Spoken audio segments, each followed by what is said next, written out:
सभी बच्चों को गुड मॉर्निंग। हम लोग जो शैवाल पढ़ रहे हैं उसमें मैंने आपको वॉल्वॉक्स कारा 2 शैवाल पढ़ा दिए हैं। अब मैं आपको ऑसिलेटोरिया पढ़ाने जा रही हूँ। यदि आपको कारा का या वॉल्वॉक्स का वॉल्वॉक्स का तो वीडियो मिल गया होगा, कारा का आगे मिल जाएगा यदि नहीं मिला है तो। आज हम पढ़ेंगे ऑसिलेटोरिया, जो सबसे प्रिमिटिव क्लास है शैवालों की, जो सबसे प्रिमिटिव है, जो उन्नत क्लास नहीं है, जिसको हम बोलते हैं साइनोफाइसी क्लास, साइनोफाइसी, जिसके अंदर नील हरित शैवाल आते हैं, ब्लू ग्रीन शैवाल इसके अंतर्गत आते हैं। उसमें हम सबसे पहले पढ़ रहे हैं ऑसिलेटोरिया। ठीक है, इसकी क्लास है साइनोफाइसी, ऑर्डर एंड ऑस्ट्रोकेस, फैमिली है ऑसिलेटोरिएसी, फैमिली है ऑसिलेटोरिएसी। इस शैवाल की लगभग 70 प्रजातियां इंडिया में पाई जाती हैं, जिसमें से ऑसिमम सेंटा, ऑसिलेटोरिया सेंटा, ऑसिलेटोरिया क्लेविसक्स, ऑसिलेटोरिया एम्फीबिया, ये जो है मैंने 3 नाम दिए हैं, आप इनको याद कर सकते हैं ऑसिलेटोरिया के, जो कि इंडियन प्रजातियां हैं। आवास यानी अकरेंस ये कहाँ पाया जाता है? ज़्यादातर ऑसिलेटोरिया फ्रेश वाटर है, तालाबों में और नहरों में पानी जो इकट्ठा हो जाता है बारिशों का, उसके अंदर। और सबसे ज़्यादा जो गंदा पानी होता है, जहाँ पे कीचड़ होती है, जहाँ बहुत गंदगी जाती है, ऑर्गेनिक मैटर इकट्ठा हो जाता है, स्पेशली नालियों के अंदर, वहाँ पर ये ज़्यादा, गंदी नालियों में वहाँ ज़्यादा पाया जाता है। वैसे ये फ्रेश वाटर का अलगा है, शैवाल है, फ्रेश वाटर में पाए जाने वाला। इसके अलावा तालाबों के किनारे, नदियों के किनारे, झरनों के किनारे, झीलों के किनारे जो गीली मिट्टी हो जाती है, उस गीली मिट्टी पे, wet soil of ponds, rivers, streams, है ना, उस गीली मिट्टी पे भी एक लेयर के रूप में, एक परत के रूप में ऑसिलेटोरिया पाया जाता है। ऑसिलेटोरिया बहुकोशिकीय शैवाल है, ये एक कोशिकी नहीं है, बहुकोशिकी है, और ये तंतुनुमा है, एक थ्रेड जैसा है, पतला सा, और ये थ्रेड बहुत सारे एक दूसरे में गुत्थम गुत्था होकर के पूरी एक परत बनाते हैं। और साइनोफाइसी का एक गुण है कि इसके जितने भी मेंबर्स होते हैं उसके ऊपर श्लेष्मा की परत होती है, म्यूसिलेज की परत होती है।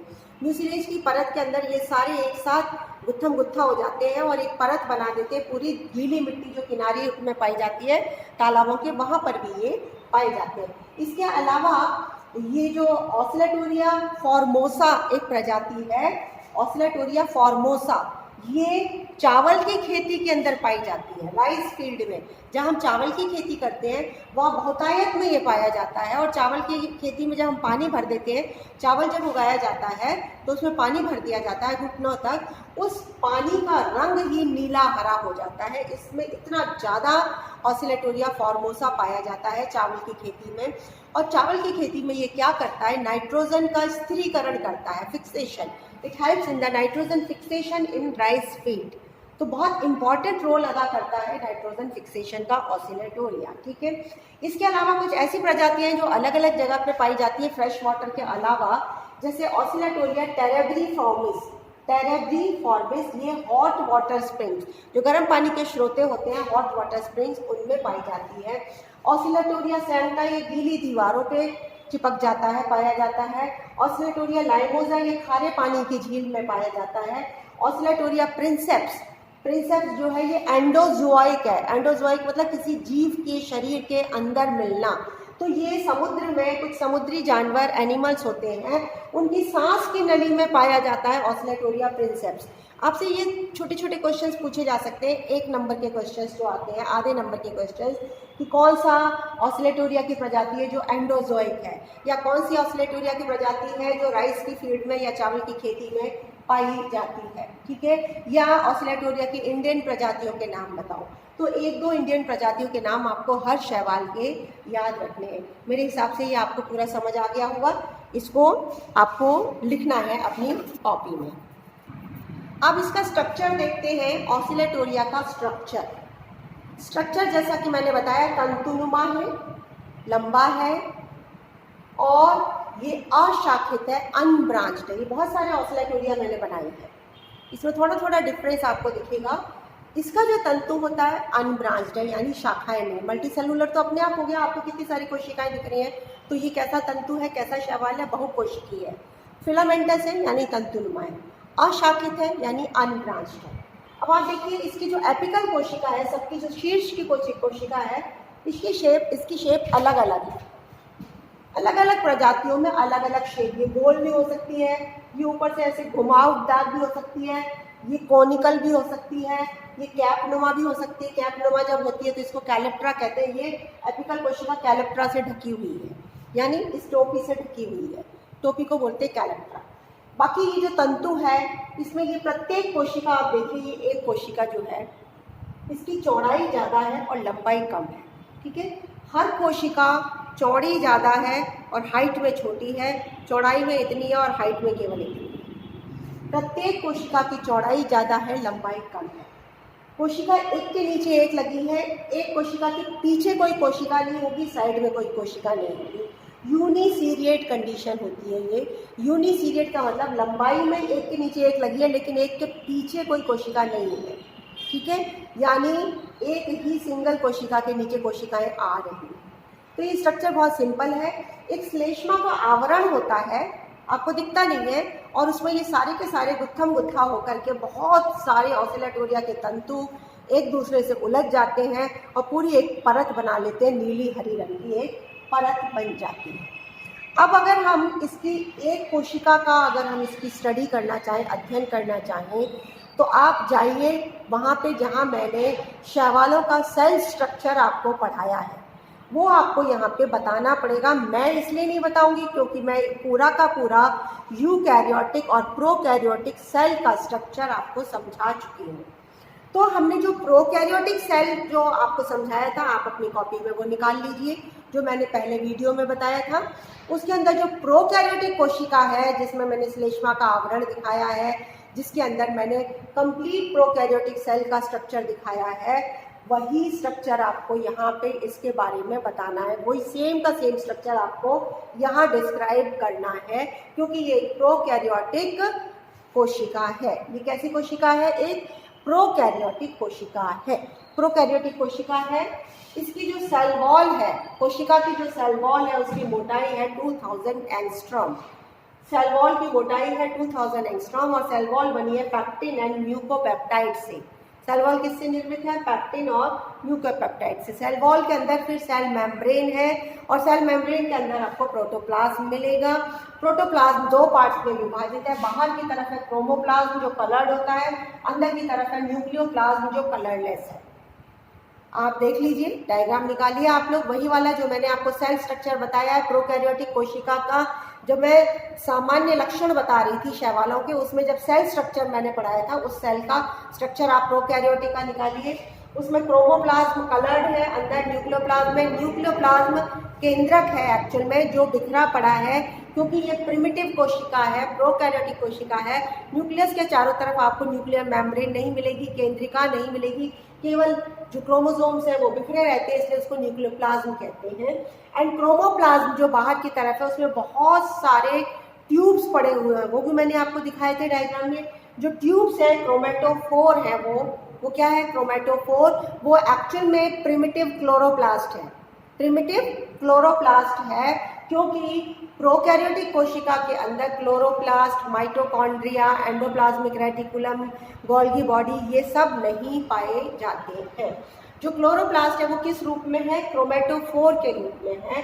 इस क्रोमेटोफोर में पिगमेंट्स पाए जाते हैं, जो ट्यूब्स बने हुए हैं ना वहाँ पे, उसके अंदर पिगमेंट्स हैं, chlorophyll A, carotene, xanthophyll, phycobilins pigments, मैं ये सब भी बता चुकी हूँ। फाइकोबिलिन साइनोफाइसी में कौन से होते हैं? सी फाइकोसाइनिन और सी फाइकोएरिथ्रिन। साइनोफाइसी जो क्लास है जिसमें ऑसिलेटोरिया पाया जाता है, उसमें मेन पिगमेंट जो है सी फाइकोसाइनिन और सी फाइकोएरिथ्रिन है। ओके, तो ये जो सेल का स्ट्रक्चर है, उसमें सबसे बाहर सेल वॉल है, फिर सेल मेम्ब्रेन है, फिर प्रोटोप्लाज्म है जो दो पार्ट्स में विभाजित है, क्रोमोप्लाज्म और न्यूक्लियोप्लाज्म। और क्रोमेटोफोर जो क्रोमोप्लाज्म में मौजूद है, बहुत सारे ट्यूब्स, उनके अंदर ये सारे पिगमेंट्स पाए जाते हैं। इसके अलावा क्रोमोप्लाज्म के अंदर फूड भी पाया जाता है, जो कि ऑसिलेटोरिया स्वयं बनाता है। वो फूड किस रूप में होता है? स्टार्च के रूप में होता है, और उस स्टार्च को बोलते हैं साइनोफाइसियन स्टार्च। लिख लीजिए आप कि इस क्रोमोप्लाज्म में कौन सा फूड पाया जाता है?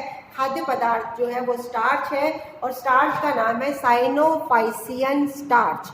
साइनोफाइसी क्लास है ना, उसी नाम पर है साइनोफाइसियन स्टार्च। ओके, तो ये कंप्लीट हुआ इसका जनरल कैरेक्टर, जनरल स्ट्रक्चर। अब आप देखिए कि गति कैसे करता है। इसमें कोई फिलामेंट में कोई फ्लैजिला नहीं है, कशाभिकाएं नहीं है, तो फिर ये गति कैसे करता है, मूवमेंट कैसा करता है। देखिए इसमें 3 प्रकार की गति पाई जाती है मूवमेंट। पहला है ग्लाइडिंग मूवमेंट जिसको विसर्पी गति कहती है। सेकंड है रिवॉल्यूशन मूवमेंट जिसको घूर्णन कहते हैं। ऑसिलेटिंग मूवमेंट जिसको दोलन गति कहते हैं। सबसे पहले ग्लाइडिंग मूवमेंट यानी विसर्पी गति। ये देखिए, ये पहला मैंने डायग्राम बनाया है विसर्पी गति के लिए। इसमें क्या होता है, इसका जो श्लेष्मा का आवरण है, ये पूरा का पूरा फिलामेंट श्लेष्मा के आवरण में बंद है।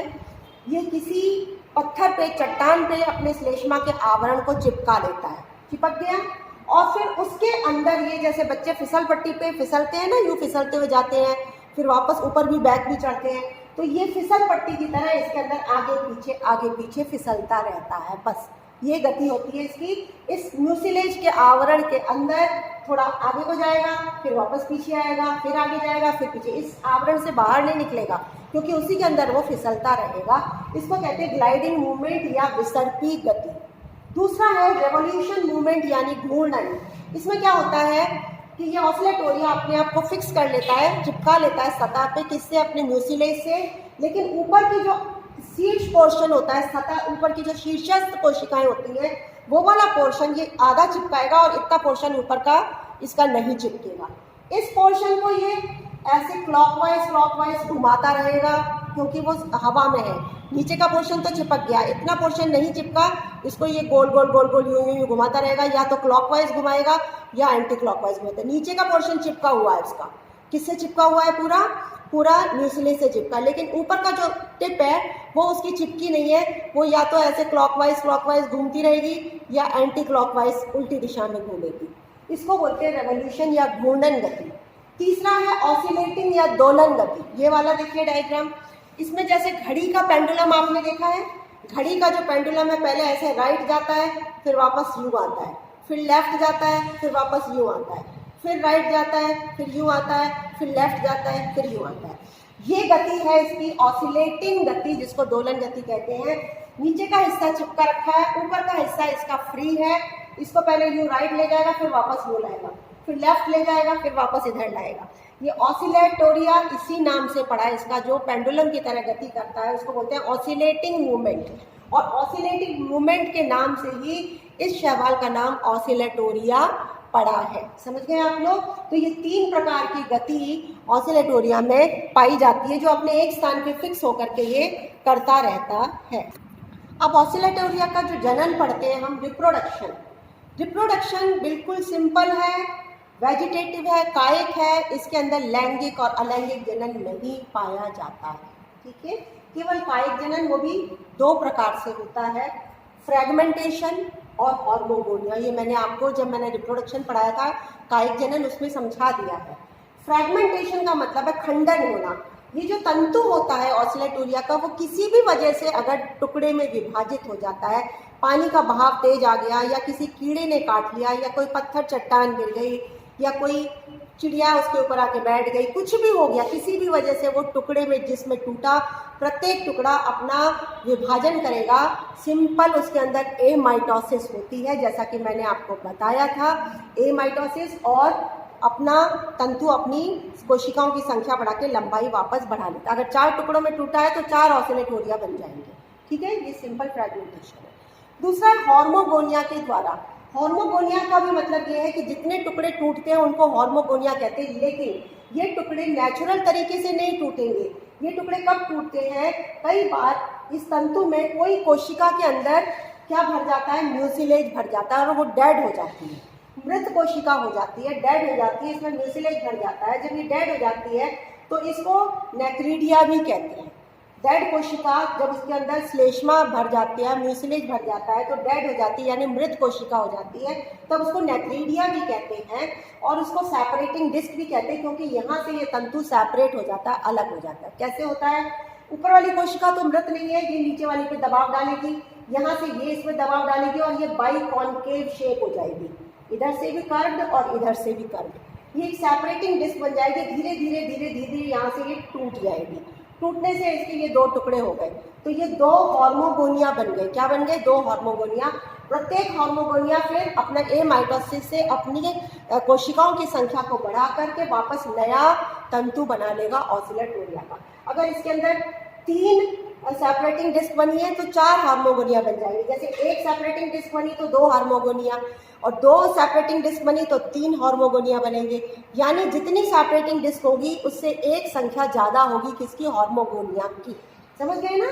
वहीं से ये टूट जाएगा और प्रत्येक हार्मोगोनिया अपना नया पूरा ऑसिलेटोरिया का तंतु बना लेगा। इस तरीके से ये आपका पहला नील हरित शैवाल ऑसिलेटोरिया कंप्लीट होता है। Thank you very much.